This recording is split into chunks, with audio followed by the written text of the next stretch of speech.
Jangan lupa komen, like, dan subscribe.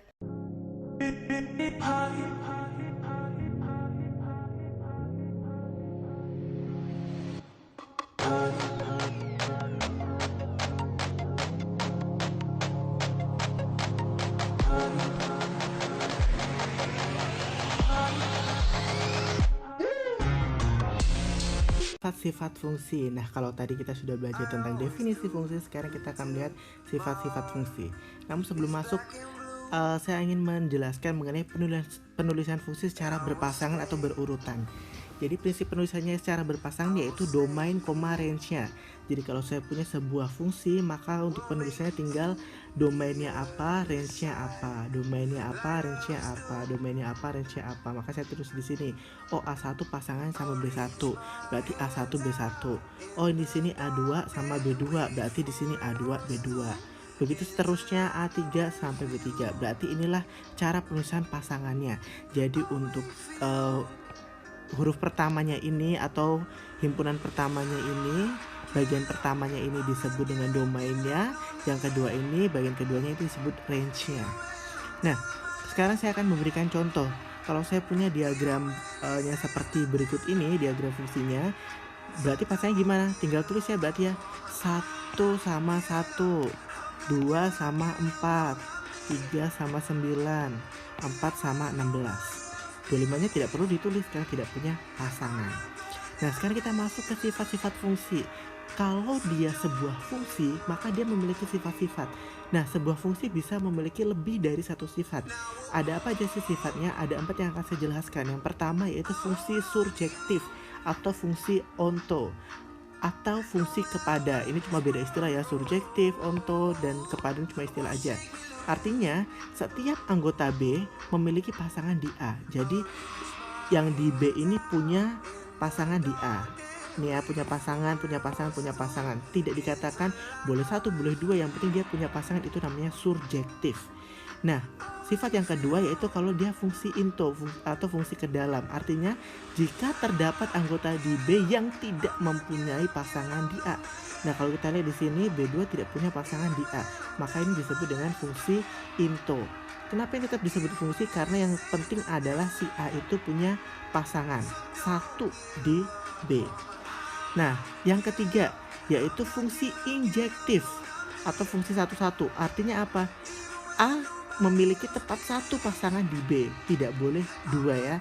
Jadi A1, A2, A3 ini punya pasangan 1 di sini. Ini juga punya pasangan di sini, ini punya pasangan ke sini, ini punya pasangan ke sini. Yang terakhir yaitu fungsi bijektif atau fungsi korespondensi satu-satu. Artinya setiap anggota di A memiliki tepat 1 pasangan di B, begitu sebaliknya di B juga memiliki tepat 1 pasangan di A. Artinya di A dan di B ini pasangannya satu-satu ya, pasangan satu-satu, dan di B tidak ada yang kosong, semuanya berpasangan satu-satu dan tidak ada yang double-double ya. Ini fungsi bijektif. Nah, sekarang kita masuk ke domain fungsi atau daerah asal fungsi. Coba kita pikirkan sebagai berikut. Kalau saya punya fungsi x kuadrat plus 2x pangkat 3, saya mau tanya ke kalian, kalau saya ganti x-nya dengan angka apa aja yang kira-kira bisa?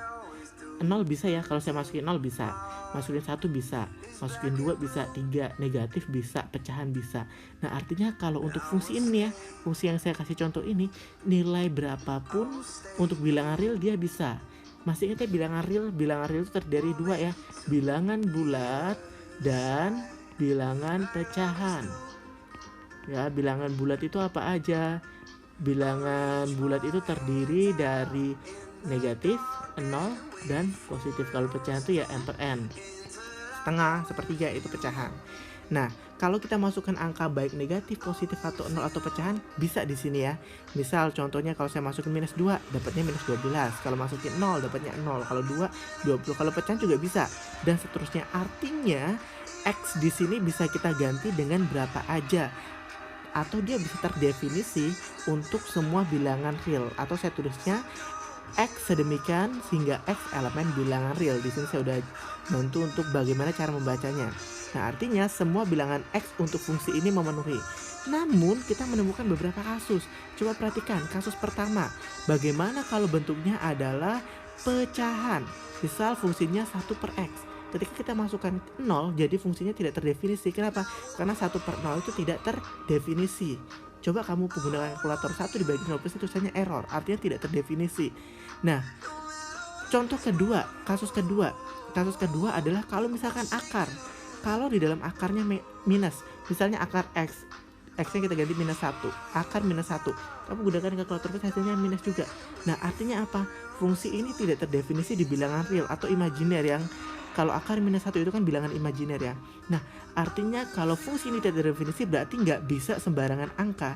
Nah, maka kita bisa simpulkan dari kasus yang pertama, kita bisa lihat bahwa untuk kasus pertama ini kalau dia bentuknya pecahan, syaratnya adalah penyebutnya tidak boleh 0 ya. X-nya itu kalau di sini kan 1 per X, X-nya itu tidak boleh 0, artinya penyebutnya tidak boleh 0.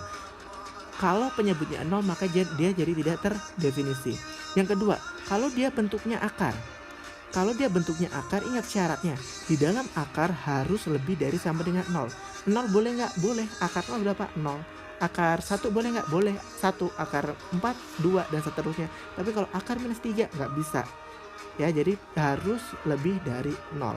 Sehingga kita bisa lihat tadi untuk kasus pertama, kalau dia fungsi polinomial bisa berapa aja X elemen bilangan real, tapi kalau dia pecahan penyebut tidak boleh 0, dan kalau dia akar, di dalam akar harus lebih dari sama dengan 0. Ini saya akan berikan contoh.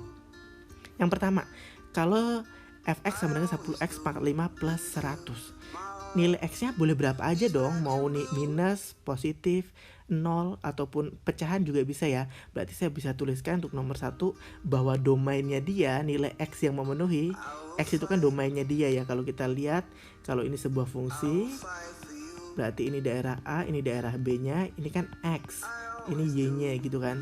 X-nya mau berapa aja boleh. Maka di sini dikatakan x bilangan real. Tapi pertanyaan yang B, dia pecahan 10 per X plus 3. Ingat tadi syaratnya. Syaratnya adalah penyebut tidak boleh 0. Penyebutnya berapa di sini? X plus 3. Berarti X plus 3 tidak boleh 0. Artinya X berapa? Tidak boleh minus 3. Coba kalau kita masukkan X-nya minus 3. Minus 3 ditambah 3, 0. 10 dibagi 0.